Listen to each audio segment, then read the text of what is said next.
അടുത്ത വർഷം ആദ്യം തെരഞ്ഞെടുപ്പ് നടക്കുന്ന പ്രധാന സംസ്ഥാനങ്ങളിൽ ഒന്ന് പഞ്ചാബാണ്.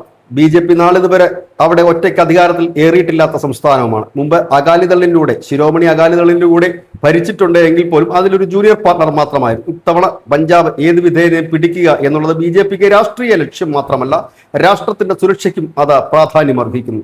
വെസ്റ്റ് ബംഗാൾ പിടിച്ച് എടുത്തതിന് പിന്നാലെ ഒരു അതിർത്തി സംസ്ഥാനമായ പഞ്ചാബ് BJP പിടിച്ചെടുക്കുന്നതിനുള്ള തന്ത്രങ്ങൾ മെനയുകയാണ്. നമുക്കറിയാം, പഞ്ചാബിൽ BJPക്ക് മുഖങ്ങളില്ല, ഉയർത്തിക്കാണിക്കാൻ നേതാക്കളില്ല. അവിടെയാണ് രാഘവ് ചദ്ദയെ പോലുള്ള നേതാക്കൾ വന്നു എങ്കിൽ പോലും അവിടെ ശക്തമായി വേരോട്ടമുള്ള നേതാക്കളില്ല. അവിടുത്തെ നിർണായക സ്വാധീനം ചെലുത്തുന്നത് ജാട്ട് സിഖ് വിഭാഗത്തിൽപ്പെടുന്ന സിഖുകാരാണ്. സിഖിൽ തന്നെ പല വിഭാഗങ്ങളുണ്ട്. ദളിതരുണ്ട്, OBC വിഭാഗമുണ്ട്, ഒപ്പം തന്നെ ഉയർന്ന വിഭാഗങ്ങളുണ്ട്.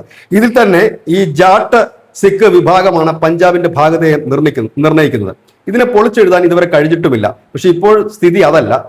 ആം ആദ്മി പാർട്ടി ആകെ തകർന്നിരിക്കുന്നു. അവരുടെ അഴിമതി, ഒപ്പം തന്നെ കെടുകാര്യസ്ഥത, തൊഴിലില്ലായ്മ രൂക്ഷമായിരിക്കും. കോൺഗ്രസ് ആകട്ടെ പണ്ടേ തകർന്ന് തരിപ്പണമായ ഒരു പാർട്ടിയാണ്.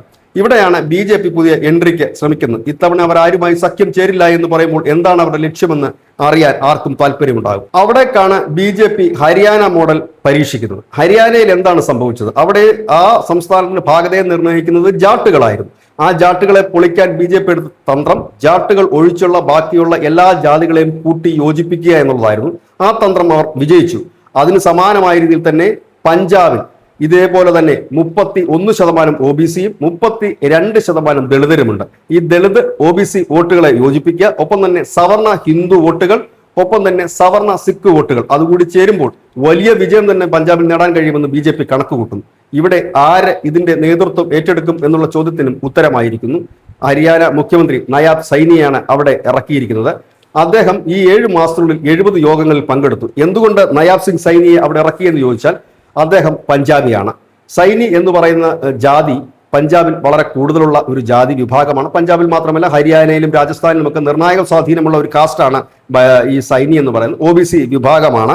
ഒപ്പം തന്നെ ഈ ഇത്തരത്തിൽ ഉള്ള ആ ഒരു വിഭാഗങ്ങൾ കൂടുതലായി ഉള്ള ആ സ്ഥലത്തിനെ നമ്മൾ ദോവാബ ബെൽറ്റ് എന്നാണ് പറയുന്നത്. അത്തരത്തിൽ ദോവാബ ബെൽറ്റ് പഞ്ചാബിലെ ഉടനീളമുണ്ട്. ഇതിലെല്ലാം തന്നെ NRIs ഏറ്റവും കൂടുതലുള്ള മേഖലയാണ്. NRIസിന്റെ ഹബ്ബ് എന്നാണ് ഈ പഞ്ചാബിൽ ഈ മേഖലകളൊക്കെ അറിയപ്പെടുന്നത്. ഈ ഒരു വിഭാഗത്തെ ഉപയോഗിച്ചുകൊണ്ട് തന്നെ ആണ് മുമ്പോട്ട് പോകുന്നത്. ഇതിനോടൊപ്പം തന്നെ സൈനി പഞ്ചാബിൽ എത്തുമ്പോഴൊക്കെ ചെയ്യുന്ന ഒരു കാര്യം കാവി തലപ്പാവാണ്. ഈ സിഖുകാരുടെ തലപ്പാവുണ്ട്, അത് കാവി തലപ്പാവാണ് അദ്ദേഹം അണിയുന്നത്. അതിൽ നിന്ന് തന്നെ വളരെ വ്യക്തമായ തന്നെ കാര്യം, താൻ പഞ്ചാബിയാണ്, ഈ പഞ്ചാബിന്റെ മണ്ണിൽ ജനിച്ചു വളർന്നവനാണ്, ഇവിടെ പഠിച്ചു വളർന്നവനാണ്, തൻ്റെ മാതാപിതാക്കൾ പഞ്ചാബികളാണ് എന്ന് പറയുന്നതിനോടൊപ്പം തന്നെ, അതിന്റെ സംസ്കാരം നിലനിർത്തുന്നതിനോടൊപ്പം തന്നെ അദ്ദേഹം കൂടുതലായി പങ്കെടുക്കുന്ന യോഗങ്ങൾ SC/ST വിഭാഗങ്ങളുടെ യോഗങ്ങളും ഒപ്പം OBC ഈ ചെറിയ യോഗങ്ങളിലും മറ്റുമൊക്കെയാണ് അദ്ദേഹം പങ്കെടുക്കുന്നത്. അതോടൊപ്പം തന്നെ ഖത്രി, അറോറ എന്നൊക്കെ പറയുന്ന ഈ ഹിന്ദു വിഭാഗത്തിലെ മുന്നോക്ക വിഭാഗ വോട്ടുകൾ സമാഹരിക്കാനും BJP ശ്രമം നടക്കുന്നുണ്ട്. ഈ ഒരു ഫോർമുല വിജയിച്ചു കഴിഞ്ഞാൽ വളരെ ഈസിയായി പഞ്ചാബ് BJPക്ക് പിടിക്കാൻ കഴിയും. കാരണം ഈ 2 വിഭാഗങ്ങൾ, അതായത് OBCയിലെ 31%, ഈ പറയുന്ന ദളിത് SC വിഭാഗത്തിന് 32% കൂടി ചേരുമ്പോൾ തന്നെ ഏതാണ്ട് 63% മുന്നോക്ക വിഭാഗം കൂടി ചേരുകയാണെങ്കിൽ വളരെ എളുപ്പത്തിൽ, ഇപ്പോഴത്തെ സാഹചര്യത്തിൽ ഇത്രയും തന്നെ പണിപ്പെടേണ്ടതായി വരില്ല. പക്ഷെ ഇതിന്റെ ഒരു പ്രവർത്തനമാണ്. 7 മാസത്തിനുള്ളിൽ 70 യോഗങ്ങൾ നടത്തി സൈനി പഞ്ചാബിന്റെ മുഖമാകും. സൈനി അവിടെ ഓഫർ കൊടുക്കുന്നത് ഹരിയാന പോലെ തന്നെ വികസിതമായിട്ടൊരു പഞ്ചാബ് ആയിരിക്കും എന്നുള്ളതാണ്. ഏതായാലും പഞ്ചാബികളും അതിലൂടെ പ്രതികരിച്ച് തുടങ്ങിയിട്ടുണ്ട്. നമുക്കറിയാം, BJP ഓരോ സംസ്ഥാനങ്ങളിലും ഓരോ മുഖങ്ങളെയാണ് കളത്തിൽ ഇറക്കാറുള്ളത്. വെസ്റ്റ് ബംഗാളിൽ യോഗിയായിരുന്നു പ്രചരണത്തിന്റെ പ്രധാനപ്പെട്ട ഒരു മുഖമായി നിന്നത്. മറ്റ് തമിഴ്നാട്ടിലും കേരളത്തിലും അടക്കം അണ്ണാമലെ അവർ അത് പരീക്ഷിച്ചു.